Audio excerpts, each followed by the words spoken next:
Le retour du Koweït, le président mauritanien a fait une escale technique à l'aéroport international Hassan Diamouz de N'Djamena. Il a été accueilli par son homologue, le maréchal du Tchad Idriss Déby Itno. Les deux personnalités se sont entretenues pendant 2 heures du temps au salon d'honneur sur la sécurité dans la bande sahélienne. La rencontre sur les régies financières a réuni autour du ministre d'État, ministre secrétaire général de la présidence de la République, les responsables des différentes régies et des chefs des départements. Au vu des dépenses et des recettes, il est recommandé aux régies financières de doubler d'efforts.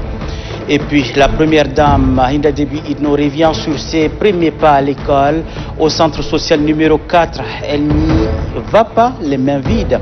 À travers sa fondation Grand Cœur, elle offre à ce centre social 1000 tables, bancs et kits scolaires au profit des élèves du préscolaire. Mardi 6 octobre 2020, bonsoir à tous et merci de suivre votre journal.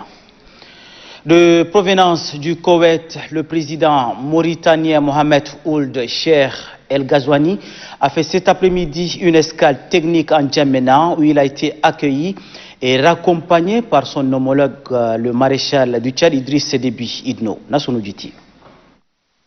Le président mauritanien Mohamed Ould Cheikh El Ghazouani rentre du Koweït où il est allé présenter ses condoléances au prince héritier Nawaf Al-Ahmad Al-Sabah suite au décès de l'émir du Koweït, Cheikh Sabah Al-Ahmad Al-Sabah.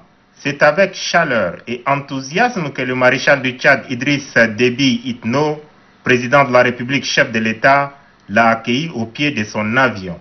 Respect strict des gestes barrières dus à la pandémie de la Covid-19 oblige. Le ministre d'État, ministre secrétaire général de la présidence de la République, Kalzebe Payimi Debe, les membres du gouvernement, ceux du cabinet de la présidence et le maire de la ville de N'Djamena, qui étaient de l'accueil, ont juste eu droit à une salutation du geste de la main. Le maréchal du Tchad et son homologue se retirent ensuite au salon d'honneur où ils échangent pendant 2 heures. L'entretien s'inscrit dans le cadre de consultations régulières et permanentes entre les deux hommes d'État. En sa qualité de président en exercice du G5 Sahel, le président Mohamed Ould Cheikh El Ghazouani a salué la décision du maréchal du Tchad, Idriss Déby Itno, de déployer le 2e bataillon tchadien dans le Liptako Gourmand, zone de 3 frontières, Niger, Mali, Burkina Faso. Décision actée ce 5 octobre 2020 au sortir de la 8e session ordinaire du Conseil des ministres du G5 Sahel tenue à Nouakchott. Les échanges terminés au salon d'honneur, le président mauritanien Mohamed Ould Cheikh El Ghazouani est raccompagné comme à son arrivée par son homologue au pied de son avion. Le maréchal du Tchad, Idriss Déby Itno, président de la République, chef de l'État, revient attendre sur les marches du pavillon d'honneur de l'aéroport international Hassan Diamouz jusqu'au décollage de l'avion présidentiel mauritanien pour Nouakchott.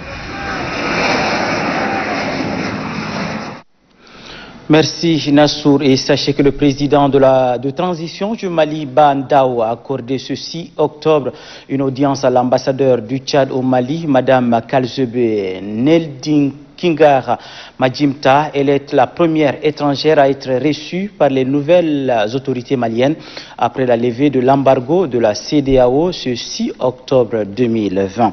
Nous reviendrons sur cette information dans nos prochaines éditions. L'actualité ce 6 octobre est également marquée par la tenue de la traditionnelle réunion consacrée aux régies financières, réunion présidée par le ministre d'État, ministre secrétaire général de la présidence de la République Kalzebe Payimi Debe au palais de la présidence. La rencontre a permis de passer en revue les performances des services générateurs des revenus de l'État au 3e trimestre de l'année. Djibril Noualouali. À chaque réunion sur les régies financières, ces chiffres, ceux de ce mardi 6 octobre 2020, ont pris en compte les 3 semestres écoulés, soit fin septembre 2020. La situation examinée, au même titre que les perspectives pour le reste de l'année, a permis d'apprécier la performance en termes de dépenses et de recettes. Les tendances qui se dégagent font dire au ministre des Finances et du Budget, Tahir Hamingilin, que des efforts restent à fournir. Disons que les régies n'ont pas démérité, elles ont fait des efforts qui ont été appréciés, mais on fera le vrai bilan à la fin de l'année. C'est pourquoi on les a appelés, l'ensemble des régies sur l'ensemble du territoire, de redoubler d'ardeur, de redoubler d'efforts et de dépasser les 100% des réalisations en fin d'année. Voilà, c'était l'objectif qui a été arrêté. Dépasser 100% des réalisations est un objectif ambitieux, mais pas impossible. D'après le ministre Tahir Hamid Ngilin, la timide reprise des activités économiques après le choc créé par le Covid-19 peut être favorable pour une telle performance, à condition que tout le monde s'y mette sérieusement. Malgré le Covid, malgré la saison des pluies, la baisse des activités à un certain moment, la fermeture des marchés, les services n'ont pas démérité dans l'ensemble du ministère des Finances. Je pense que pour l'année, le reste de l'année, nous sortons de l'hivernage avec le soutien des uns et des autres, de l'ensemble des structures de l'État qui interviennent dans le cadre des recettes et des dépenses. Le défi ou bien l'objectif peut être atteint, mais ça demande du travail. Au-delà de la performance, les principes sacro-saints d'une bonne gestion des fonds publics ont été rappelés par le ministre d'État, ministre secrétaire général de la présidence de la République, Kalzebe Païmi Debeu, qui a appelé chaque responsable à l'obligation de résultats permettant de maximiser les moyens sans lesquels il sera difficile pour le gouvernement de répondre aux aspirations légitimes de la population. Restons toujours au palais présidentiel pour parler de l'audience que la première dame Hinda Déby Itno a accordée à la représentante résidente de l'UNFPA au Tchad, Dr Edwige Adekambi Domingo, arrivé en fin de mission, est allé faire ses adieux à la première dame Hinda Déby Itno. Assirana Matingar.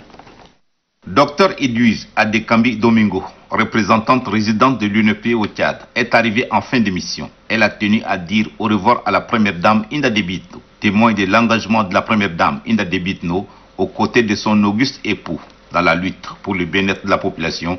Dr Edwige Adekambi Domingo commence ses adieux par la première dame Hinda Déby Itno. Je suis venue pour porter le message à son excellence Hinda Déby Itno, première dame du Tchad, qui m'a ouvert les portes au moment où j'arrivais. Et comme nous le disons en Afrique, celui qui t'ouvre les portes, c'est à cette personne que vous dites la première de vous donner la route pour partir. Et aujourd'hui, j'ai eu cette route. Une route qui m'engage davantage par rapport à mes convictions pour le Tchad. Des convictions qui sont fortement portées par son Excellence la Première Dame à travers sa fondation, la Fondation Grand Cœur, qui œuvre chaque jour aux côtés des personnes les plus vulnérables pour leur apporter pas seulement assistance, mais transformer leur vulnérabilité en opportunité. L'occasion est toute indiquée pour la représentante du Fonds des Nations Unies pour la population de féliciter la Première Dame pour des actions déjà menées et de l'encourager à persévérer davantage. Dr Edwige Adekambi Domingo ne retient du Tchad et de la Première Dame Hinda Déby Itno que de bons souvenirs et de bonnes actions. Comme vous le savez, dans la vie, il y a toujours des défis. Et à chaque fois qu'on en surmonte un, on reçoit en fait la force d'avancer. C'est ce que j'ai observé au niveau du Tchad pendant les 2 ans et demi que j'ai passé. À chaque défi, il y a eu des éléments qui ont porté davantage le pays pour répondre aux besoins des populations. Et pour le Fonds des Nations Unies pour la population, qui travaille pour faire en sorte que le cycle de vie des populations soit amélioré, c'est une très grande appréciation. Les mots empreints de sincérité de la désormais ex-représentante résidente de l'UNFPA à l'endroit du couple présidentiel et de la Fondation Grand Cœur invitent les Tchadiens à un regard objectif et à l'esprit positif. Avec le couple Hinda et Idriss Déby Itno, le Tchad est sur la bonne voie. Le Tchad se construit et se fortifie de jour en jour pour le bien-être de tous. Dans le cadre des actions de bienfaisance de sa fondation, la présidente de la Fondation Grand Cœur, Hinda Déby Itno, a procédé ce matin au centre social numéro 4 de N'Djamena à la remise des 1000 tables bancs et kits scolaires au profit des élèves du préscolaire justement. Assirana Batingar. La munificence de la première dame Hinda Déby Itno et sa fondation Grand Cœur n'ont pas d'égal dans le landerneau humanitaire tchadien. L'école est l'un des secteurs de prédilection de ces actions de bienfaisance. Pour la deuxième année consécutive, le projet Soutenons leur premier pas à l'école, élaboré et mis en œuvre par la fondation Grand Cœur en faveur de l'école tchadienne, passe à l'acte. La première dame Hinda Déby Itno, qui ne rate jamais l'occasion de communier avec les enfants, a tenu à remettre de ses propres mains 1000 tables bancs pour les élèves du préscolaire ainsi que divers kits scolaires au ministre de l'Éducation nationale et de la promotion civique, Aboubakar Assidik Choroma, pour remettre à son tour à la ministre en charge de l'enfance, Amina Priscille Longo. Le centre social numéro 4 de N'Djamena, lieu de la cérémonie, est chargé de souvenirs pour la première dame Hinda Déby Itno, puisque c'est dans ces locaux qu'elle a fait ses premiers pas à l'école. Dans son allocution, Minda Mama Saleh, déléguée de l'action sociale de N'Djamena, a témoigné sa reconnaissance et celle des parents d'élèves à la Fondation Grand Cœur et à sa présidente pour tous les efforts déployés en faveur de l'enfance. À la suite de la déléguée de l'action sociale de N'Djamena, la secrétaire générale de la Fondation Grand Cœur, Abiba Saoulba, intervient pour soutenir que l'épanouissement de l'enfant est au cœur des actions de son organisation. Cet idéal est traduit par une initiative appelée Soutenons l'école tchadienne, qui a fait ses preuves sur l'ensemble du territoire national. La première dame Hinda Déby Itno a rendu à cette occasion un hommage aux partenaires qui se battent aux côtés de sa fondation pour servir les démunis avant d'encourager les enfants à être assidus et à bien travailler à l'école. Je vous propose de suivre la première dame Hinda Déby Itno. Je voulais aussi vous faire savoir que j'ai commencé mes premiers pas ici au centre numéro 4, communément appelé École Laval. Donc j'avais fait une année à École Laval ici avant d'aller au jardin de l'école du béguinage. Et aujourd'hui, je pense que c'est un grand jour. Un grand jour pour nos écoles et nos jardins, spécialement nos jardins d'enfants publics et aussi quelques écoles privées. On n'a pas choisi au fait des écoles privées par hasard. On a bien voulu remercier les fondatrices et les fondateurs des écoles privées maternelles qui ont formé aussi des cadres, tels que l'école Tiam Tiam, l'école de jardin Béguinage, le jardin Étoile Brillante. Je pense qu'on a choisi quelques jardins d'enfants juste pour leur dire merci. Pour leur dire merci au nom de la Fondation Grand Cœur, au nom du donateur, parce que nous, on ne peut pas travailler seul, comme vous le savez. Je tiens aussi à remercier l'ambassadrice Albatou Zakaria, qui a bien voulu nous envoyer tous ces petits jeux, tous les crayons de couleur, les feutres de couleur et autres. Donc, je tiens à vous dire merci, et spécialement à mes enfants qui ont bien voulu chanter et dire que bonne arrivée, Maman Hinda. Je leur dis en retour que j'attends de vous beaucoup de choses. Beaucoup de choses, parce qu'il faut bien travailler. Il faut bien travailler à l'école, il faut être assidu, il faut écouter surtout les encadreurs et les enseignantes qui sont là devant moi. Ces braves femmes qui nous ont tout le temps encadrés, qui ont été à nos côtés jusqu'à ce qu'on devienne des cadres. Donc, je tiens à vous dire merci. Merci à tout le monde. La première dame Hinda Déby Itno, présidente de la Fondation Grand Cœur. Et puis, on poursuit avec cet atelier d'actualisation et de suivi des indicateurs des projets annuels de performance. Les travaux ont commencé ce mardi, prennent part les représentants des 28 départements ministériels. C'est pour améliorer la capacité d'exécution du budget en mode programme et améliorer la performance de l'administration publique. C'est la secrétaire d'État aux finances et au budget Ndolenodji Alix Naïmbaï qui a donné le coup d'envoi de la session d'Oba Robert. Le Tchad s'attelle à la réforme en profondeur de son processus de gestion des finances publiques. C'est une réforme qui permettra au pouvoir public d'assurer une transition harmonieuse vers les nouvelles présentations du budget. Il s'agit du budget présenté en mode programme. Désormais, l'élaboration et l'exécution de la loi de finances se feront conformément à cette nouvelle innovation. Une initiative qui participe à la performance de l'administration publique. Votre participation à la préparation des projets annuels de performance constitue une contribution indispensable à l'amélioration de la gestion des finances publiques engagée par les plus hautes autorités du pays. L'Union européenne continuera à soutenir le gouvernement de la République du Tchad dans sa volonté de promouvoir la bonne gouvernance dans la gestion des finances publiques, condition nécessaire à la réalisation de ces objectifs de lutte contre la pauvreté et de manière plus générale à la réalisation des objectifs de développement durable. La secrétaire d'État aux finances fonde son espoir sur la maîtrise du nouveau système d'informatisation et de gestion des finances publiques par les cadres des différents départements ministériels. La réussite de la budgétisation en mode programme est conditionnée à votre pleine implication et à votre appropriation. Il s'agit de votre document et non de celui du ministère des Finances et des Budgets qui dispose de ses propres projets annuels de performance. Cela suppose par conséquent une organisation efficace de vos services et un renforcement des capacités de votre personnel. Elle réitère en outre l'engagement du ministère des Finances et du Budget à appuyer les différents départements ministériels dans l'élaboration de leur avant-projet de budget ainsi que les travaux relatifs à la loi des finances pour l'exercice 2021. Dans le cadre du projet d'appui à la justice dans sa phase 2, des cadres de l'administration publique suivent une formation sur les techniques de rédaction des textes administratifs. C'est la secrétaire générale adjointe du gouvernement Lucie Biasemda qui a lancé les travaux. Guillaume Bengueri.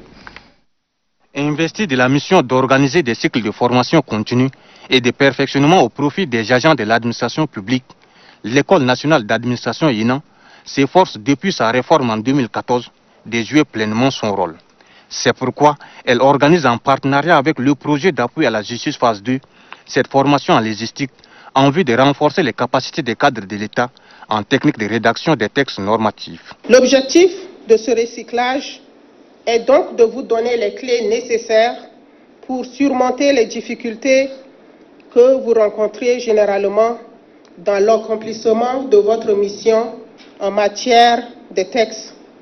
La secrétaire générale adjointe du gouvernement précise en outre que son institution, dont le rôle principal est d'assurer la continuité et l'efficacité de l'administration, entend intensifier ce genre de formation pour améliorer davantage la qualité rédactionnelle des textes administratifs.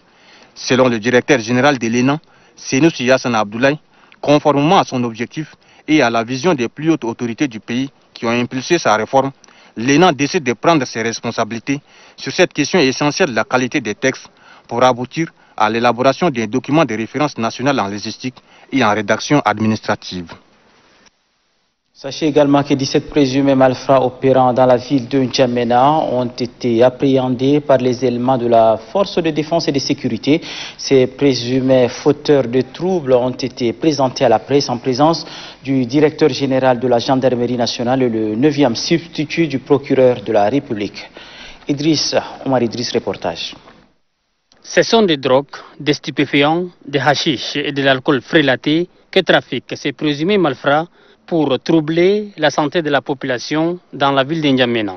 Mais les éléments de la gendarmerie nationale sont toujours à leur trousse pour les empêcher. Parmi les 17, il y a un qui est détenteur de faux billets. On ne peut pas parler des faux billets parce qu'il n'a qu'un seul billet de banque, faux billet de 5 000. Le second, c'est un vendeur de drogue. Donc, on a récupéré sur lui une très bonne quantité de boulettes de hashish.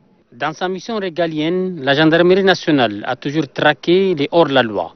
Toutefois, elle prête main forte à la justice afin de juger les coupables. Les individus qui viennent d'être présentés se croient tout permis.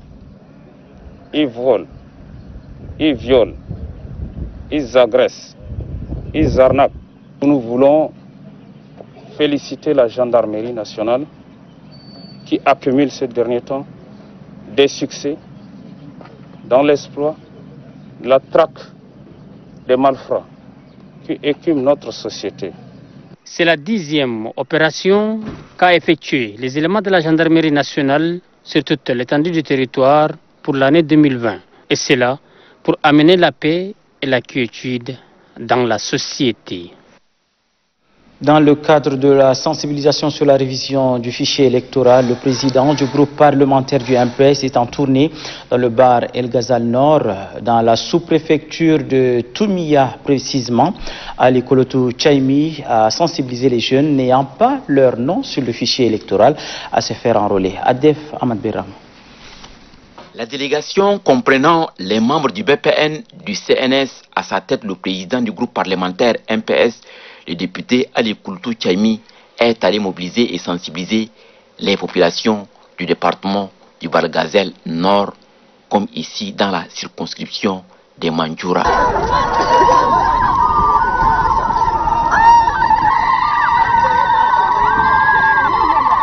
À Mandjoura, les membres du PPN, du CNS et le secrétaire général du conseil provincial se sont reliés pour expliquer à la population les enjeux du développement de leur localité qui passent également par la possession de la carte d'électeur.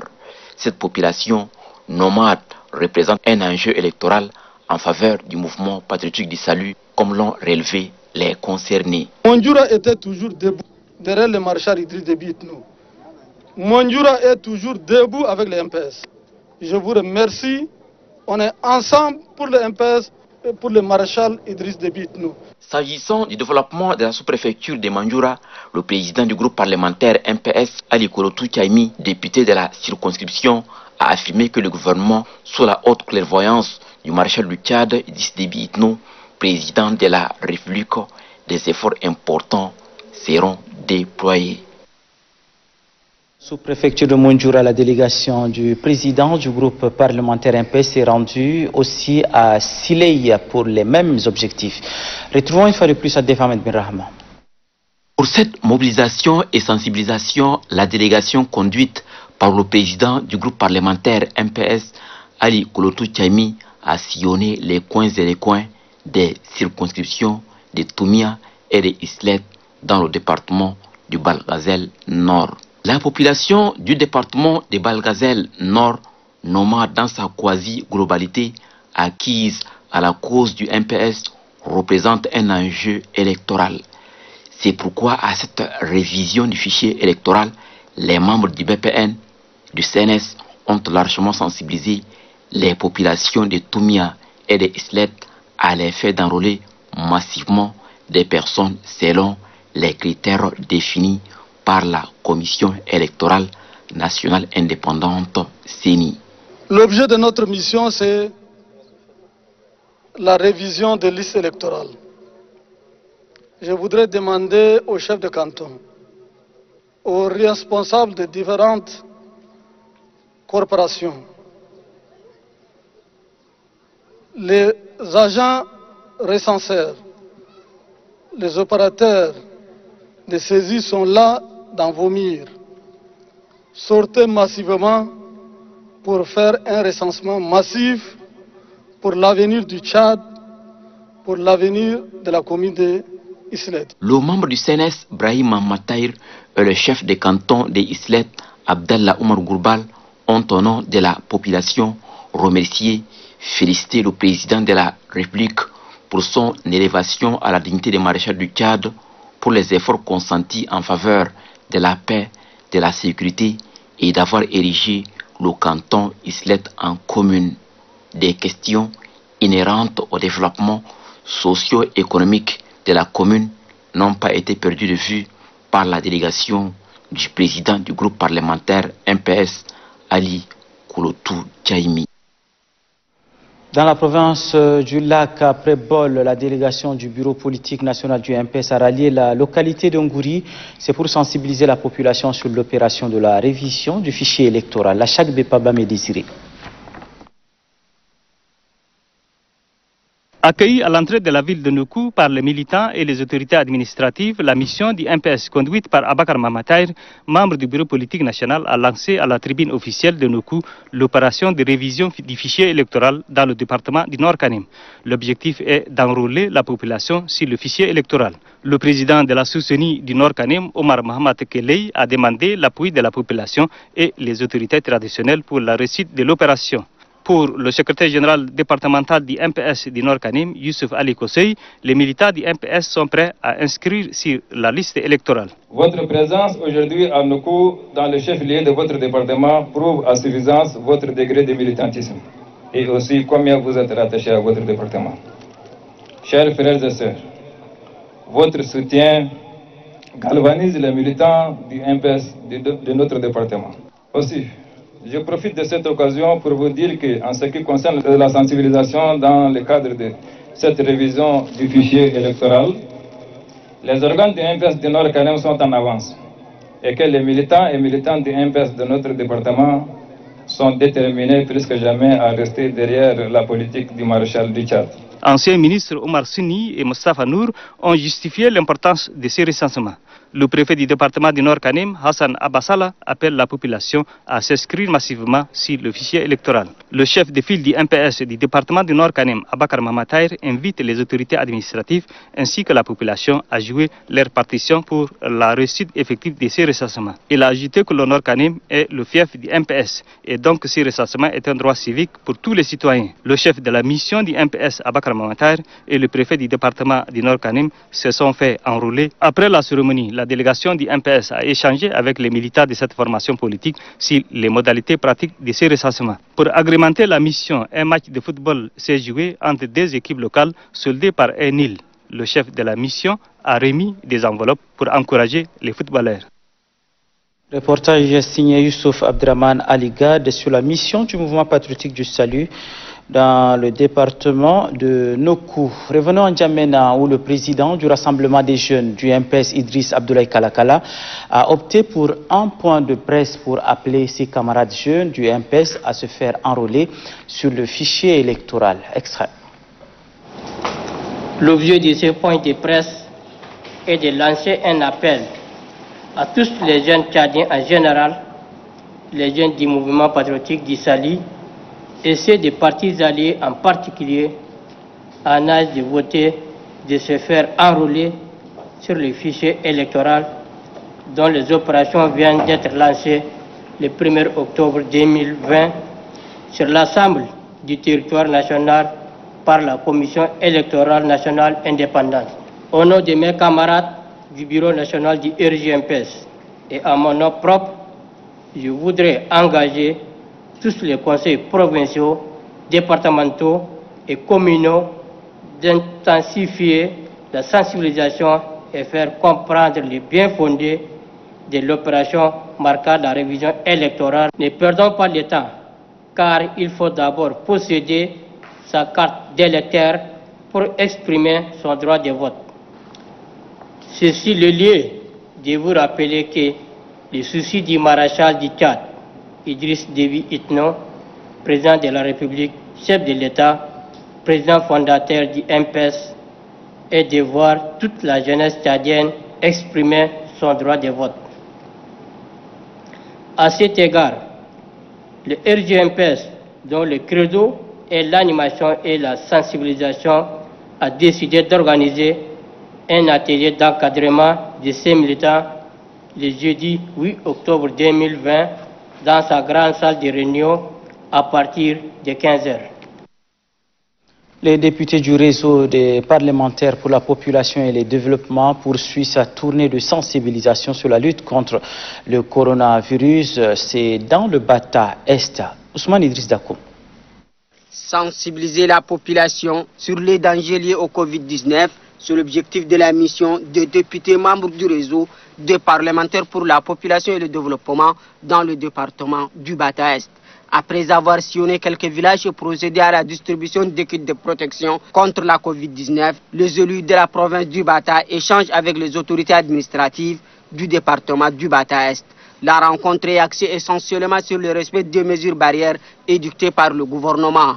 Face à ces responsables, le chef de mission du réseau des parlementaires pour la population et le développement, le député Ahmad Tahir Ahmad, appelle la population à l'union sacrée pour combattre cette maladie mortelle. Par cette action, les élus du peuple entendent jouer leur partition dans la lutte commune contre le coronavirus, ajoute-t-il.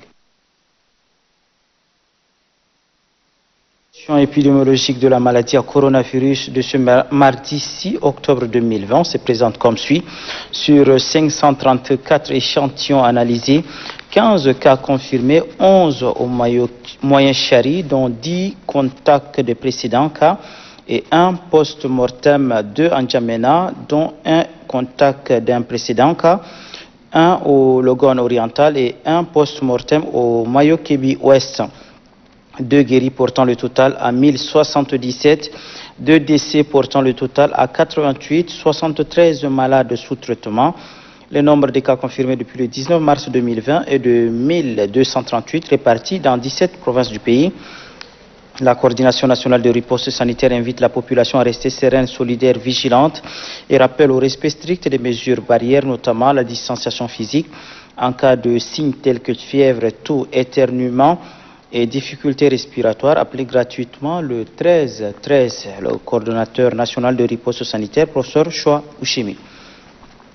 Et puis des archéologues ont dévoilé samedi dernier en Égypte une soixantaine de sarcophages en parfait état découverts dans la nécropole de Saqqara au sud du Caire. C'est la première grande découverte depuis la pandémie du coronavirus.